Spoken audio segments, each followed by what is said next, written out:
군대들이 예루살렘이 군대들에게 에워싸이는 것을 보거든 그 멸망이 가까운 줄 알라.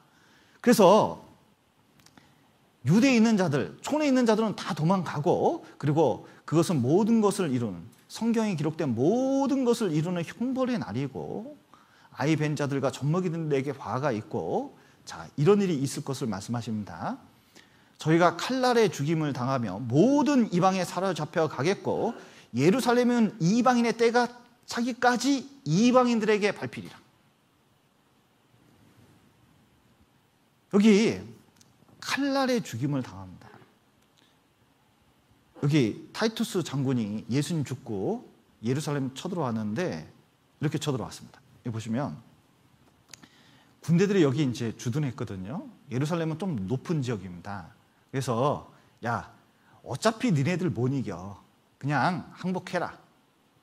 그러면 죽이지는 않을게. 이렇게 했어요. 항복하면 되는데 유대인들은 이방인들을 개처럼 생각해요. 그러니까 개한테 항복할 수는 없잖아요. 항복 안 한다 그러니까 얼마나 화를 냈는지 몰라요. 그러니까 여기 올라가려면 토성을 쌓아야 되는데 군인들에게 토성 쌓아 그랬습니다. 군인들이 이 세상에서 제일 싫어하는 일이 뭔지 아세요? 삽질. 그것도 전쟁 중에 삽질을 해야 돼요. 4개월 동안 삽질했어요. 그래가지고 이쪽으로 밀고 올라갔거든요. 이렇게 여기 보시면 이게 토성입니다. 토성을 쌓아가지고 밀고 올라갔어요. 저항한다고 횃불을 던졌는데 우연히 여기가 성전이거든요. 이런 데가 성전이 아닙니다. 요건 성전이 아니라 요게 성전이에요. 요것도 성전이 아닙니다. 요게 성전인데 여기에 불 붙었어요. 그런데 그 성전 내부에 금이 600달란트, 그러니까 금 20톤이 발려져 있는데 이게 돈으로 하면 시가가 어마어마합니다. 그런데 로마 군인들이 전쟁하는 목적 중에 가장 중요한 게 탈취하러 오는 거거든요. 금을 탈취하는데 불 때문에 녹으니까 벽과 벽 사이로 금이 들어갔어요. 야, 다 긁어내! 그래가지고 다 부수고 돌 위에 돌 하나도 남기지 않고 완전히 부숴버렸습니다. 그리고 로마에 돌아와서 타이투스의 개선문을 만들어 놨는데 그 개선문에 이게 있습니다. 이게 부조되어 있어요. 요 금초대입니다. 이스라엘에서 가져온 금초대. 그리고 노예들. 이거 가지고 거기 앞에 콜로세움을 지었어요. 그리고 콜로세움 헌납비문에 그 내용이 기록되어 있습니다. 이스라엘에서 가져온 금, 은과 또 노예들을 가지고 이걸 지은 겁니다. 실제 사건이라는 걸 보여주고 있죠. 레위기 26장에서 보면은 자, 열방 중에 흩을 거다. 열방 중에 흩을 거다. 칼을 빼어 너희를 따르게 하겠다. 땅이 황무해지고 너희 성읍이 황폐할 것이다. 전 세계에 흩어지고 가는 곳마다 죽임을 당하고 땅이 있는 곳마다 집도 그리고 땅도 황폐해질 것이다. 놀라운 것은 우리나라는 침략을 당해도 땅에서 떠난 적은 없거든요. 유대인들은 전 세계에 흩어졌습니다. 이렇게. 자, 보십시오.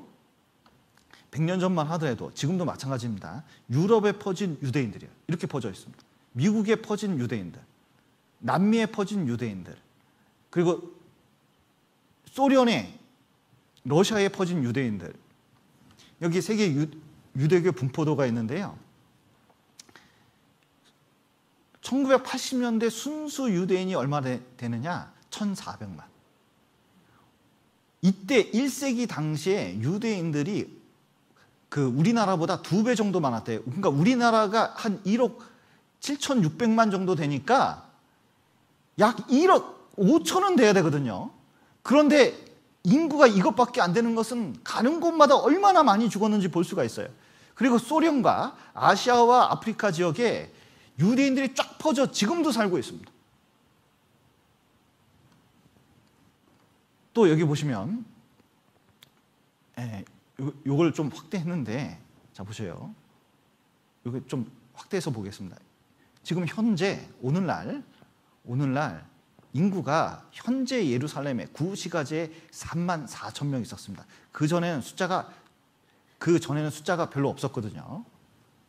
여러분 보십시오.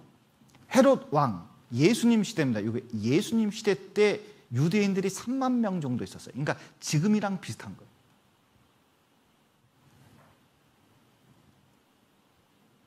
그러면 인구가 많았어야 되는데 지금 확 준 것은 이런 수난을 겪었기 때문에 그렇습니다. AD 70년에 110만 명이 학살당했어요. 그 당시 110만 명이 어마어마한 숫자입니다. 하디란 황제 때는 58만 명을 죽이고 전 세계에 흩어버렸어요. 그때 이후로 유대인이 유대 땅에 살지 않아요. 십자군 전쟁 때는 마귀의 자식이라고 유대인을 대거 학살하고, 자 보십시오. 유대인들을 이렇게 불태워 죽였어요. 어느 날 갑자기 이렇게 죽이는 거예요. 얼마나 무서운지 몰라요. 갑자기 여러분이 이렇게 평온하게 살다가 내일 갑자기 여러분을 잡아서 죽인다고 생각해 보세요. 베를린 근처 도시에 유대인을 전부 불태워 죽이고, 그리고 가는 곳마다 흑사병 때도 사람을 유대인들이 대부분 죽었습니다. 폴란드 러시아 전쟁 중에 40만 명의 유대인을 죽이고, 보십시오. 눈이 빠질 정도로 도망치고 있죠.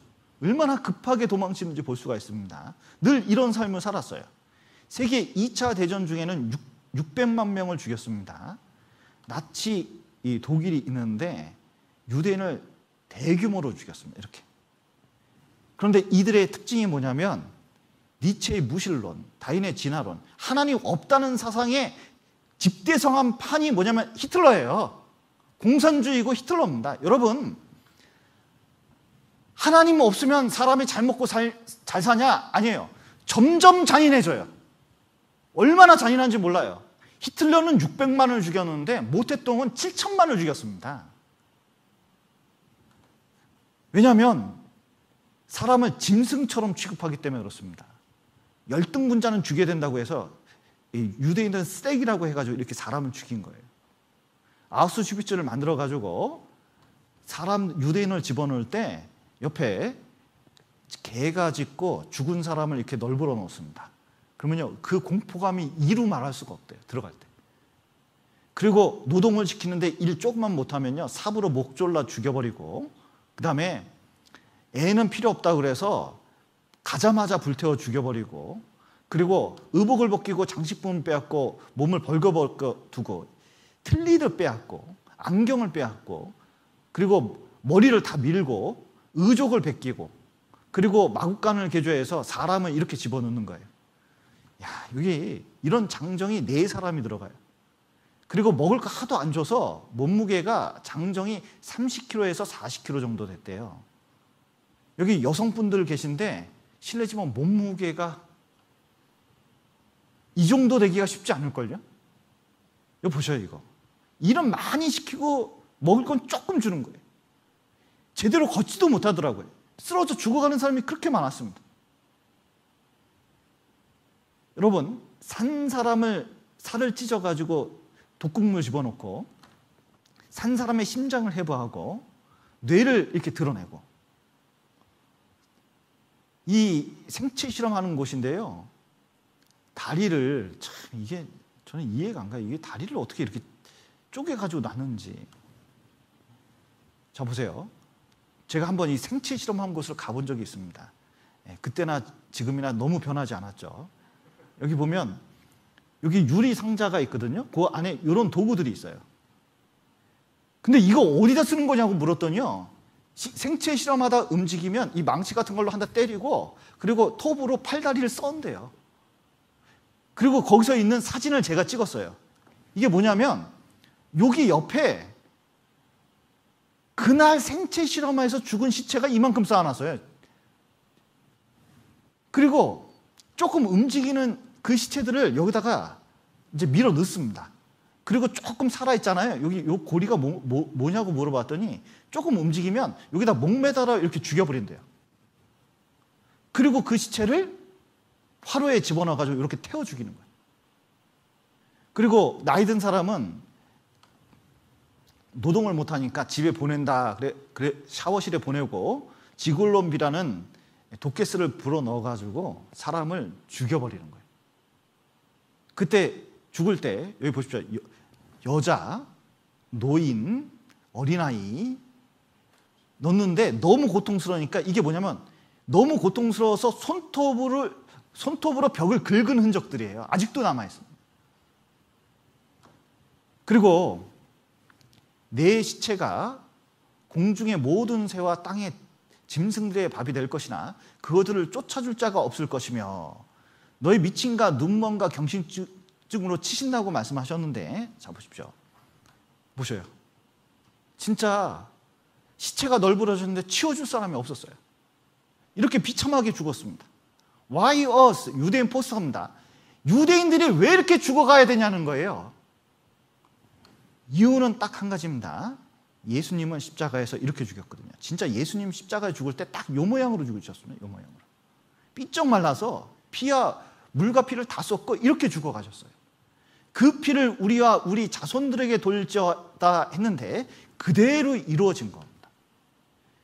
이런 사건이 있었습니다. 이게 수십억 재산 한약업자가 있었거든요.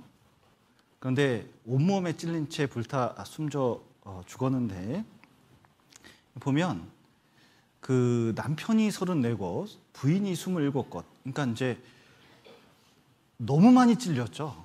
그리고 살해 뒤 화재로 위장해서 이게 불을 낸 다음에 이렇게 도망친 사건이 있었습니다. 근데 범인을 못 잡았었어요. 근데 한 달 뒤에 잡혔습니다. 누구였냐면 미유학 23세 장남이었습니다. 그때 당시에 엄청난 그 충격을 준 사건이었거든요. 그래서 박한상이라고 그 유명한 사건입니다. 유학 당시에 빚을 져가지고 그 도박빚 갚으려고 부모님을 그렇게 잔인하게 죽였을 뿐만 아니라 불을 내어가지고 집을 태워버렸어요. 시체와 함께. 얼마나 잔인한 사건인지 모릅니다. 그런데 자 보십시오. 그러면 그래도 애가 젊으니까 좀 봐주자. 그러면 됩니까? 안 됩니까? 이런 사람들은 반드시 잡아서 그 형벌을 받아야 돼요. 왜냐하면 그러지 않으면 제2, 제3의 박한상이 나올지가 몰라요. 보통 심각한 게 아닙니다. 그러니까 이 청년에게 감옥에서 오랫동안 두는 것은 당연합니다. 심지어 사형 판결을 받더라도 그의 죄에 대한 상하는 대가라는 것을 알 수가 있어요. 많은 사람들이 물어봅니다. 왜 하나님이 예수님 그렇게 죽었다 하더라도 왜 이스라엘 역사 속에 그렇게 많은 고통을 받냐고 자꾸 물어보시는 분이 계셔요. 그런데 예수님 죽인 사건이 얼마나 큰 사건인지 몰라요. 여러분, 여기 예수님께서 이렇게 말씀하셨습니다. 예루살렘아, 예루살렘아, 선지자들을 죽이고 내게 파송된 자들을 돌로 치는 자여, 암탉이 그 새끼를 날개 아래에 모음같이 내가 내 자녀를 모으려 한 일이 몇 번이냐. 그러나 너희가 원치 아니하였도다. 어떤 양계장에 불이 났답니다. 그런데 암탉 하나가 새카맣게 날개를 늘어뜨리면서 죽었대요. 그래서 소방관이 불 끈 다음에 들어가서 보니까 너무 새카맣게 타가지고 날개 늘어뜨린 게 희한해서 이 암탉을 들춰봤답니다. 그랬더니 그 안에 병아리 새끼들이 잔뜩 모여있더래요. 자기가 불타 없어지는 한이 있더라도 새끼를 보호하려는 마음이 암탉 안에 있어요. 그런 것처럼 하나님은 죽음을 각오하더라도 선지자를 보내고 그리고 십자가에 죽기까지 그들에게 말씀을 전했거든요. 이거 구원받아야 된다. 돌아와야 된다. 그런데 그걸 원치 않아서 얼마나 원치 않냐. 선지자를 돌로 쳐 죽이고 예수님의 십자가에 못 박기까지. 그게 얼마나 심판받을 짓인지 몰라요. 자식이 부모를 죽인 것보다 더 끔찍한 일입니다.